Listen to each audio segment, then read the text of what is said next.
السلام علیکم انکل. آج میرا ایک سوال ہے جو کہ ایک بہت بڑی کنفیوژن بھی ہے میرے لیے، کہ ہم لوگ اکثر سنتے ہیں کہ ثواب ہوگا، کوئی کام کرنے سے ثواب حاصل ہوگا یا گناہ ہوگا، اور کچھ کام کرنے سے 10 گنا زیادہ ثواب حاصل ہوگا.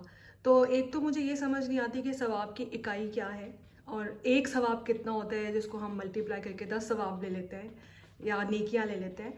اور دوسرا یہ ثواب اور گناہ، اس کی حقیقت کیا ہے؟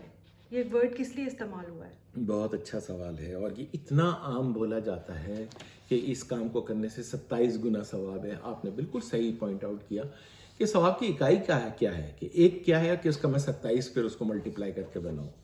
دیکھیں، یہ لفظ ہے صوب سے بنا ہوا، اور صوب عربی میں دو چیزوں کو کہتے ہیں. ایک تو کہتے ہیں صوب گارمنٹس کو، کپڑوں کو، ٹھیک ہے. جب یہ لفظ آئے گا قرآن میں تو صوب لفظ آئے گا اور اس کا مطلب گارمنٹ ہوگا. اسی سے ایک لفظ بنا ہے ثواب. ثواب کا عموماً ترجمہ یہ کر دیا جاتا ہے کہ یہ کوئی انعام ہے یا ریوارڈ ہے. میں اس کو ناموضوع سمجھتا ہوں اس ترجمے کو، بلکہ میں اس کو کہتا ہوں یہ ری پیمنٹ ہے. یہ to give somebody something in return of their services. اچھا، یہ ری پیمنٹ ہے. ثواب اصل میں ری پیمنٹ ہے. اب آپ کے پاس ایک مزدور کام کرتا ہے، آپ جب وہ آپ کے تحت وہ جو آپ نے اسے کام بتایا وہ کرتا ہے، تو آپ اس کی پیمنٹ اس کو کرتے ہو اس کی سروسز کے تحت، اور وہ اسے محسوس ہوتی ہے. تو ثواب کے اندر اتنی خوبصورت ایک بات یہ ہے کہ یہ آپ محسوس کریں گے. جو چیز آپ محسوس ہی نہیں کر رہے ہیں اس کو کیسے ثواب کہا جا سکتا ہے؟ دیکھیے، میں آپ کو 3 آیتیں رکھوں گا آپ کے سامنے. پہلی آیت ہے سورہ آل عمران کی 195. بہت لمبی آیت ہے، لیکن میں اس کا ایک چھوٹا سا ٹکڑا آپ کے سامنے رکھتا ہوں. لَأُدْخِلَنَّهُمْ جَنَّاتٌ تَجْرِي مِن تَحْتِهَا الْأَنْهَارُ ثَوَابًا مِّنْ عِندِ اللَّهِ وَاللَّهُ عِندَهُ حُسْنُ الثَّوَابِ. اب یہاں پہ وہی بات آ گئی کہ ہم بضرور ان کو ایسی راحتوں میں داخل کریں گے جہاں وسائل رواں دواں ہوں گے. یہ اللہ کی جانب سے ایک ری پیمنٹ ہوگا، ایک فطری نتیجہ ہوگا. اور اللہ کے پاس تو ہمیشہ آپ کے کاموں کے بہترین ری پیمنٹ ہے.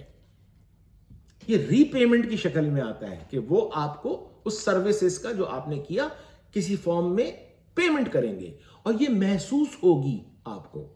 ایک اور آیت دیکھیے، وَقَالَ الَّذِينَ أُوتُوا الْعِلْمَ وَيَلْقُمْ ثَوَابُ اللَّهِ خَيْرًا لَمَنْ آمَنَ وَعَمِلَ صَالِحًا وَلَا يَلْقَاهَا إِلَّا الصَّابِرُونَ. اور وہ لوگ جو علم رکھتے ہیں وہ کہیں گے کہ افسوس ایمان لانے والے اور صلاحیت بس عمل کرنے والوں کو جو ری پیمنٹ نتائج ملتے ہیں وہ تو کہیں بہتر ہوتے ہیں، اور اللہ صرف صبر کرنے والوں کو یہ دیتے ہیں.